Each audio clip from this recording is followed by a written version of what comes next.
What is up, guys? Welcome back to the channel. Today we've got something different in store for you, but if you have been my ride or die from the beginning, I think you will like where this one's headed. Stay tuned.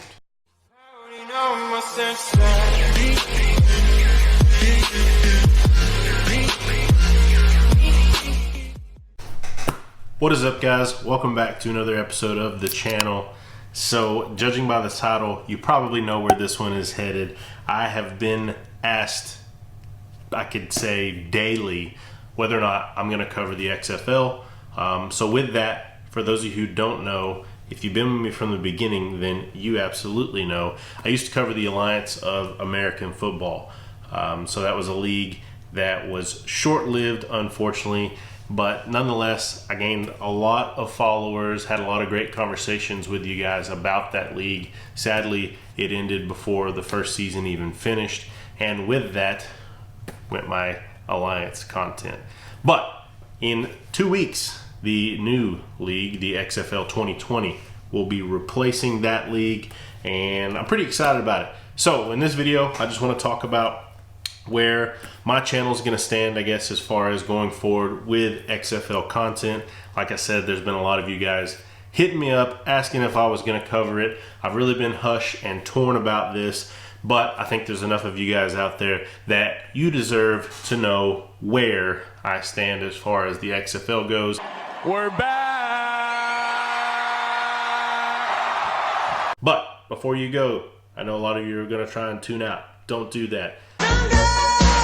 Nothing changes with my fishing content. I will still be producing all of the juicy goodies, catching mondos, catching largemouth bass. So none of that's going away. That's a huge part of my life, huge part of who I am. But I want to talk about the XFL 2020 today. So sit down, grab some popcorn, pour your favorite drink, and stay tuned because we got a lot to cover. Here we go. Yeah, so like I said, I have a lot to cover today.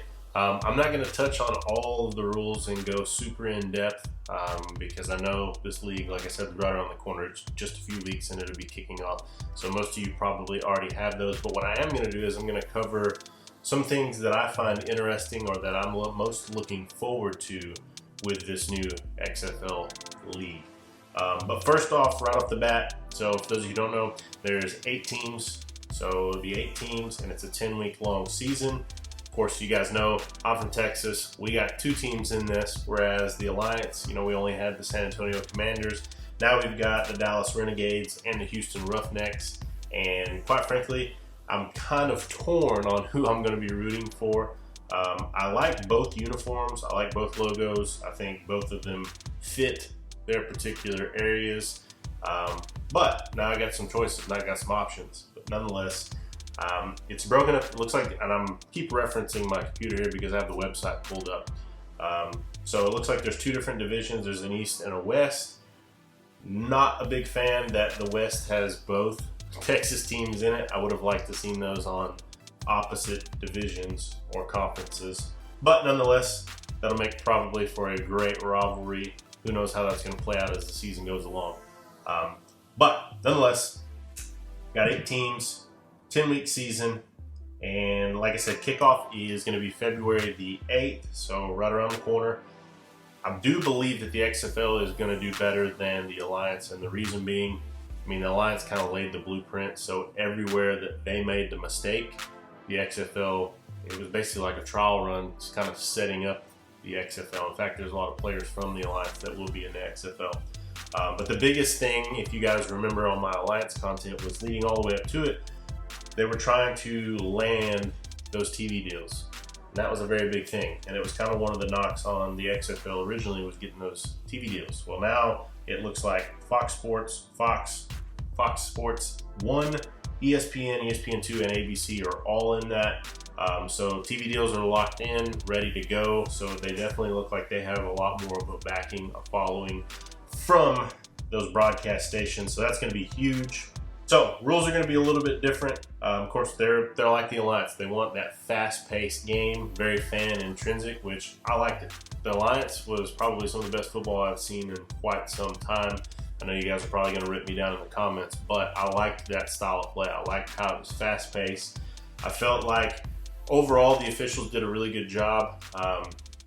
There were some points in some games, some crucial moments where the officiating may have got a little iffy, but for the most part, the way that they did the replay booth for the reviews, it was very fast-paced, and like I said, for the casual fan, it was very easy to watch, very easy to tune in. Plus, there was huge hits. I love the big hits. Never saw the man coming. In fact, you guys know I purchased the Topps trading card. I purchased that week 1 hit from the Commanders game against the Fleet. But nonetheless, my key rules that I wanted to go over here, the big one for me right off the bat is the kickoff. It's going to be set up completely different. So rather than the Alliance doing away with the kickoff completely, the XFL will actually have, it's kind of odd, and you can, any of these rules, you can go to XFL.com and they actually have a YouTube video that kind of explains how these rules will play out in the game. So very interactive. I'll link that down below. I suggest you guys head over there if you haven't already to check that out. But it looks like the kickoffs will be from the 25-yard line. They will have a coverage team line up on the return side, 35-yard line, and the return team lines up on the 30-yard line. So 5 yards apart. The kicker and the person receiving the ball are the only two people that can move. Once the ball has either hit the ground and landed for 3 seconds, or the return man touches the ball, then the coverage team and the defense can move, which I really like that. I think it's going to open up for some explosive special teams plays, especially if you have that speed guy, that guy that can find the one hole and just make a cut and go. I think that there's going to be a lot of return touchdowns. That's just my prediction for the season, return touchdowns. But real quick, guys, if you're not already, do me a huge favor, hit that subscribe button. Please, please, please turn the bell notification on. Without the bell notification, it won't notify you when I come out with a new piece of content. As well as, if you like this style of content, be sure hit that thumbs up for me. That just lets me know that you enjoy it. I'll continue to come out with more. And with that said, guys, I don't know how often I will be posting on the XFL. I'm definitely going to be tuning in.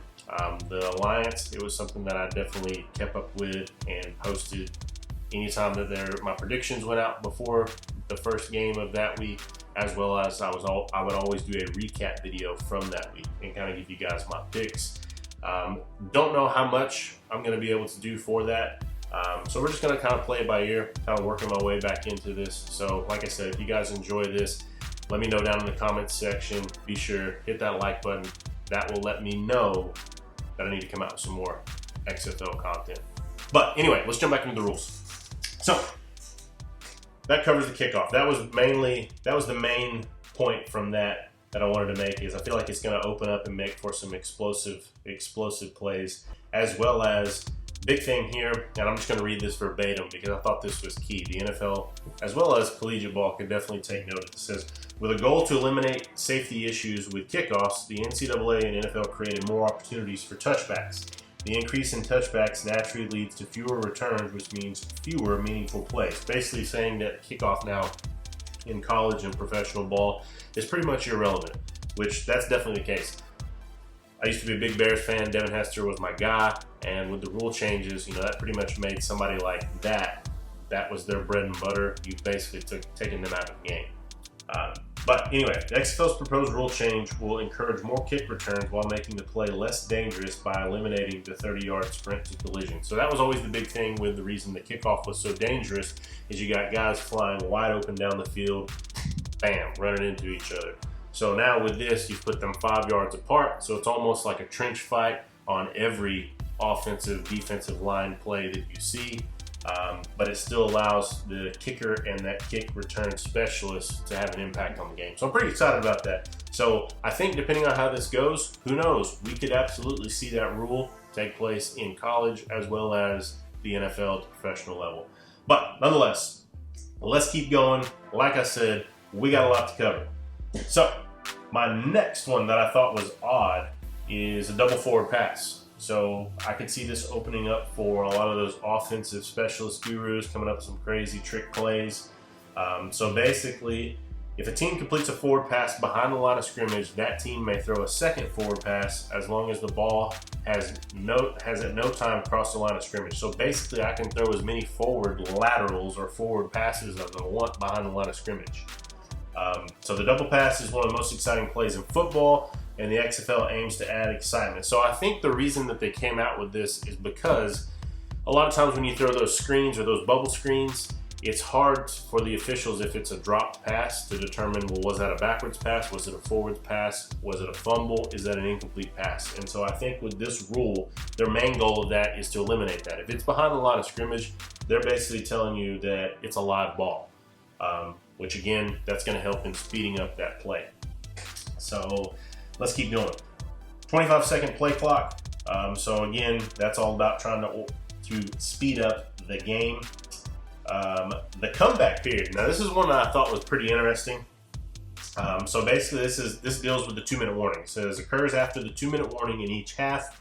On plays that end in the field of play, the game clock will be stopped until the ball has been spotted and 5 seconds have run off the play clock. So basically, this allows for the offense to get back up to the line of scrimmage without having to basically have this mad dash scramble mode. So I think it's going to allow more teams that are behind, they're going to have a better shot at trying to come back. And so it's all about keeping the competition close, keeping the games tight. So again, interested to see how this plays out. The clock will be a running clock up until that point. From what I can read, you guys can correct me if I'm wrong. I'm just kind of skim reading most of this. There we go, running game clock. That's the very next one. Outside the last 2 minutes of each half, the game clock will run after incompletions and out of bound plays. Aside from incompletions and out of bound plays, game clock rules outside the last 2 minutes of each half are the same as the NFL. Only 2 timeouts. The replay ruling, there's no coaches challenge. And I'm just touching these real quick. 1 foot inbounds, so college rules when it comes to a catch.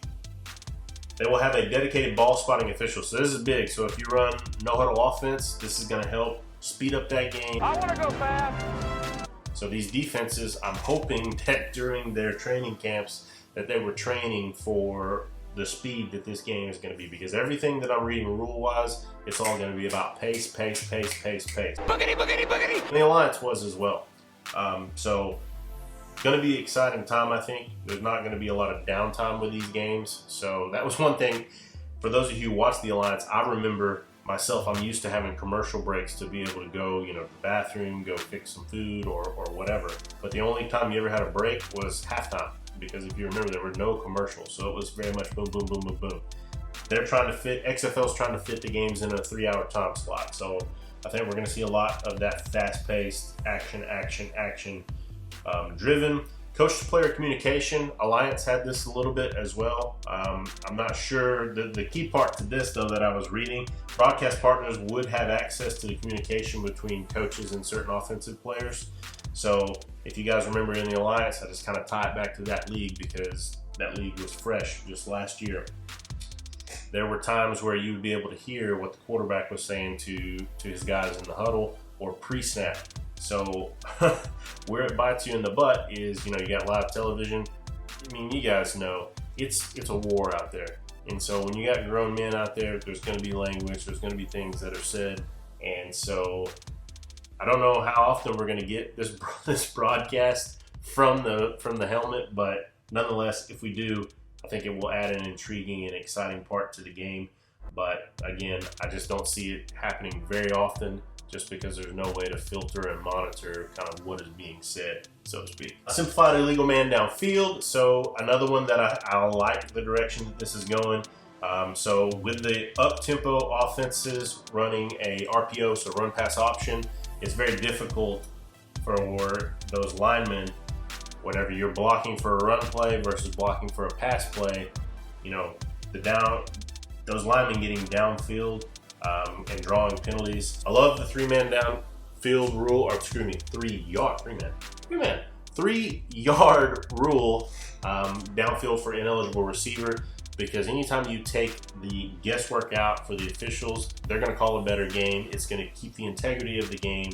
It's going to be a better product for everybody, players, coaches, fans, the whole 9 yards. So I love all of these rules that simplify the game. Keep it simple. So all of you who've been asking, been waiting, there it is, XFL 2020 video. Like I said, I don't know how much or how often I'm going to post about the league. I definitely will be tuning in. So jump down in the comments section if you guys really want to see some XFL content. Let me know your thoughts down in the comments section, as well as give this video a thumbs up and share it with somebody. Share my channel with somebody. I want to grow this thing. I would love to be able to wake up and see that this thing has blown up. But nonetheless, guys, I just want to thank you, honestly. I thank you guys for all of your support. I thank you for supporting me through all of the different avenues that I have pursued or that I will decide to pursue. So thank you for that. Again, guys, that pretty much sums up my thoughts, my initial thoughts on the XFL League. I hope that you guys enjoyed this one, and stay tuned because there may be more content coming your way dealing with the XFL. I'm out.